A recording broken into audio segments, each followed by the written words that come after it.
Math, Science atau General Knowledge? Saya rasa hari ni nak jawab sains lah.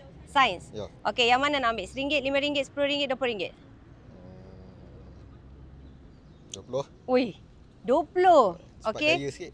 Cepat kaya sikit. Alright, kita tengok. Okey, boleh baca soalan? Okey. Apakah jenis darah universal penderma? Apakah jawapannya? 15 saat. Cepat. 15 saat. Cepatlah. Oh. Penderma Darah universal. Saya rasa Darah? Type? type O.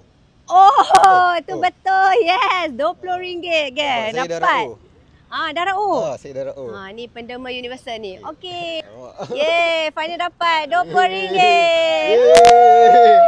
Oh, okey. Saya nak pilih general. General. Yang mana nak pilih? RM1, RM5, RM10, RM20.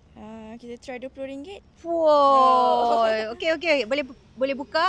Oh, bukan. Lepas tu baca soalan. Okey, boleh kejap. Siapakah pelukis terkenal karya Mona Lisa? Mona Lisa. Okey, jawapan dia pelukis Leonardo da Vinci. Okey, hebat. Ada orang bagi tahu jawapan kan tadi? Tak ada. Tahniah. Okey, terima kasih. Follow Cikgu Debbie, jangan lupa.